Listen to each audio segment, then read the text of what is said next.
Wilson appointed Bernard Baruch to head the War Industries Board. According to historian James Perloff, both Baruch and the Rockefellers profited by some $200 million during the war.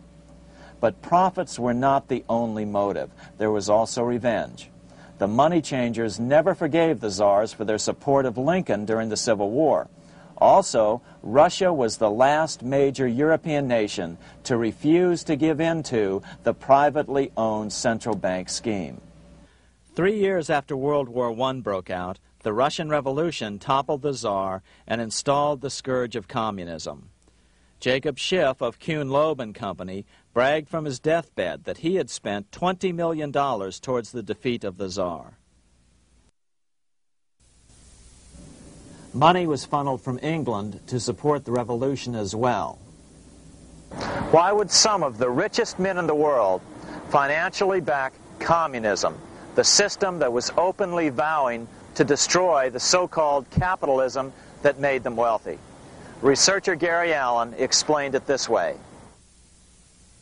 If one understands that socialism is not a share the wealth program, but is in reality a method to consolidate and control the wealth, then the seeming paradox of super-rich men promoting socialism becomes no paradox at all. Instead, it becomes logical, even the perfect tool of power-seeking megalomaniacs. Communism, or more accurately socialism, is not a movement of the downtrodden masses, but of the economic elite. As W. Cleon Skousen put it in his 1970 book, The Naked Capitalist, power from any source tends to create an appetite for additional power. It was almost inevitable that the super-rich would one day aspire to control not only their own wealth, but the wealth of the whole world. To achieve this, they were perfectly willing to feed the ambitions of the power-hungry political conspirators who were committed to the overthrow of all existing governments and the establishments of a central worldwide dictatorship. But what if these revolutionaries get out of control and try to seize power from the super-rich? After all, it was Mao Zedong who in 1938 stated his position concerning power. Political power grows out of the barrel of a gun. The Wall Street, London axis elected to take the risk. The master planners attempted to control revolutionary communist groups by feeding them vast quantities of money when they obeyed, and contracting their money supply, or even financing their opposition if they got out of control. Lenin began to understand that although he was the absolute dictator of the new Soviet Union, he was not pulling the financial strings. Someone else was silently in control. The state does not function as we desired. The car does not obey. A man is at the wheel and seems to lead it, but the car does not drive in the desired direction. It moves as another force wishes.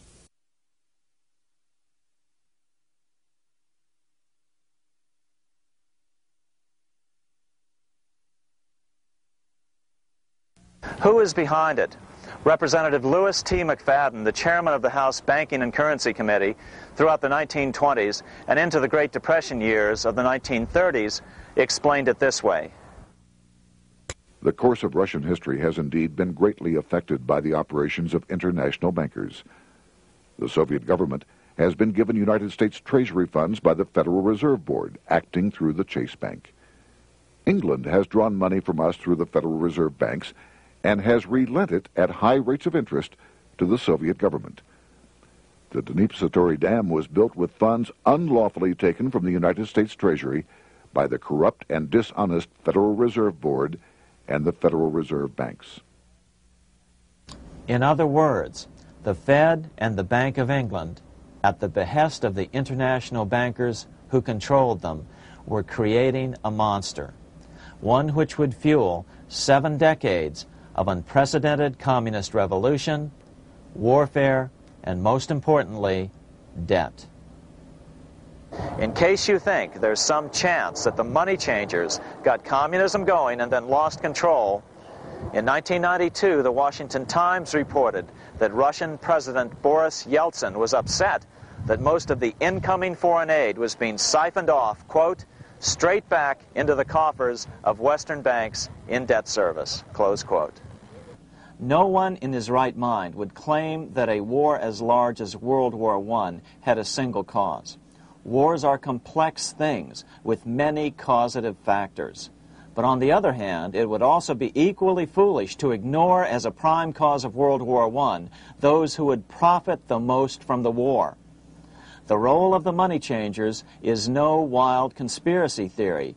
They had a motive, a short-ranged, self-serving motive, as well as a long-range political motive of advancing totalitarian governments, with the money changers maintaining the financial clout to control whatever politician might emerge as the leader. Next, we'll see what the money changers' ultimate political goal is for the world.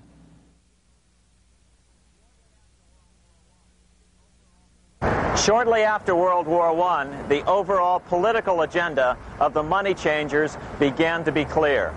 Now that they controlled national economies individually, the next step was the ultimate form of consolidation, world government. The new world government proposal was given top priority at the Paris Peace Conference after World War I. It was called the League of Nations, but much to the surprise of Paul Warburg and Bernard Baruch, who attended the peace conference with President Wilson, the world was not yet ready to dissolve national boundaries. Nationalism still beats strong in the human breast.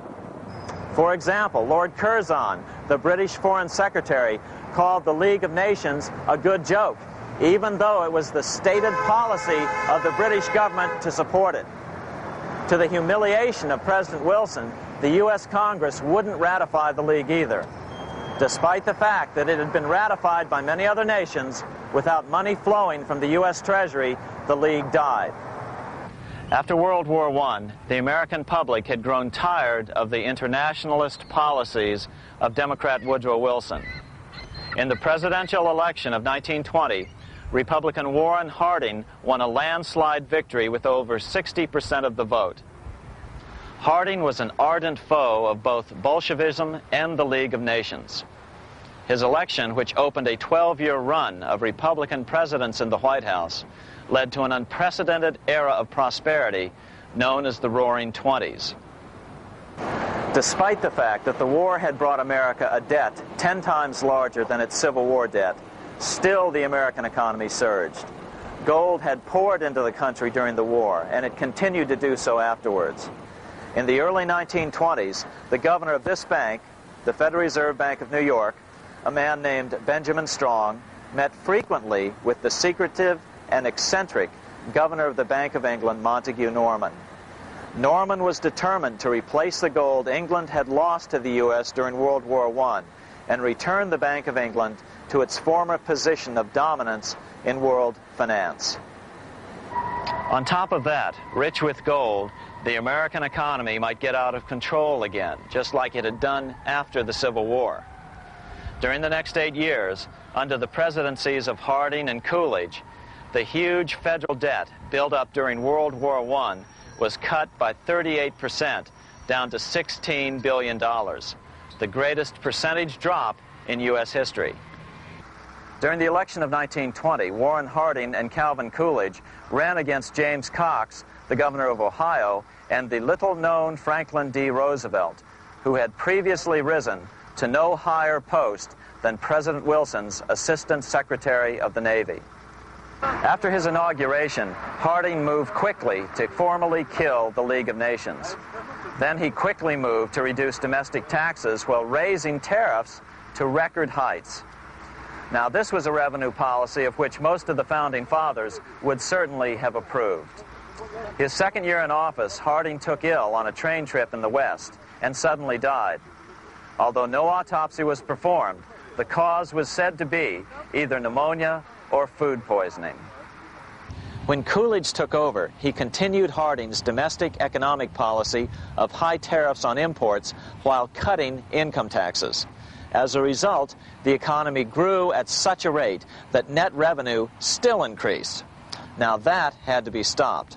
So just as they'd done so frequently before, the money changers decided it was time to crash the American economy. the Federal Reserve began flooding the country with money. They increased the money supply by 62% during these years. Money was plentiful. This is why it was known as the Roaring Twenties. Before his death in 1919, former President Teddy Roosevelt warned the American people what was going on. As reported in the March 27, 1922 edition of the New York Times, Roosevelt said, "These international bankers and Rockefeller Standard Oil interests control the majority of newspapers and the columns of these papers to club into submission or drive out of public office officials who refuse to do the bidding of the powerful, corrupt cliques which compose the invisible government." Just one day before, in the New York Times, the mayor of New York, John Hylan, quoted Roosevelt and blasted those he saw as taking control of America, its political machinery, and its press. The warning of Theodore Roosevelt has much timeliness today, for the real menace of our republic is this invisible government which, like a giant octopus, sprawls its slimy length over city, state, and nation. It seizes in its long and powerful tentacles our executive officers, our legislative bodies, our schools, our courts, our newspapers, and every agency created for the public protection. To depart from mere generalizations, let me say that at the head of this octopus are the Rockefeller Standard Oil interest and a small group of powerful banking houses generally referred to as the international bankers. The little coterie of powerful international bankers virtually run the United States government for their own selfish purposes. They practically control both parties, write political platforms, make cat's paws of party leaders, use the leading men of private organizations, and resort to every device to place in nomination for high public office only such candidates as will be amenable to the dictates of corrupt big business. These international bankers and Rockefeller Standard Oil interests control the majority of newspapers and magazines in this country. Why didn't people listen to such strong warnings and demand that Congress reverse its 1913 passage of the Federal Reserve Act? Because remember, it was the 1920s. A steady increase in bank loans contributed to a rising market. In other words, just as it is today, in times of prosperity, no one wants to worry about economic issues. But there was a dark side to all this prosperity. Businesses expanded and became strung out on credit. Speculation in the booming stock market became rampant. Although everything looked rosy, it was a castle made of sand. When all was in readiness, in April of 1929, Paul Warburg, the father of the Federal Reserve, sent out a secret advisory warning his friends that a collapse and nationwide depression was certain.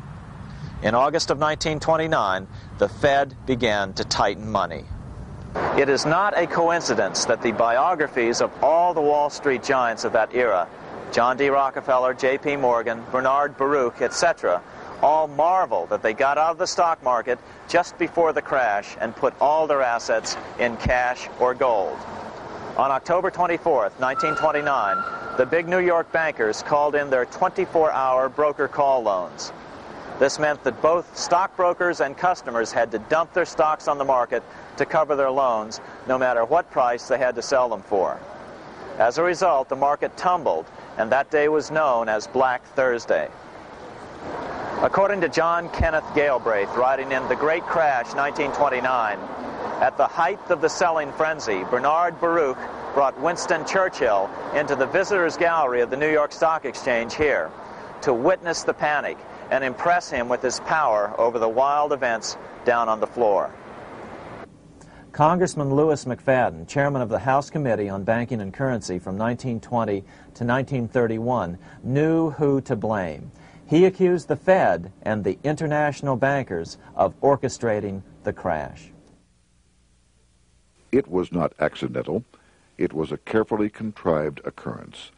The international bankers sought to bring about a condition of despair here so that they might emerge as rulers of us all. But McFadden went even farther. He openly accused them of causing the crash in order to steal America's gold. In February 1931, in the midst of the Depression,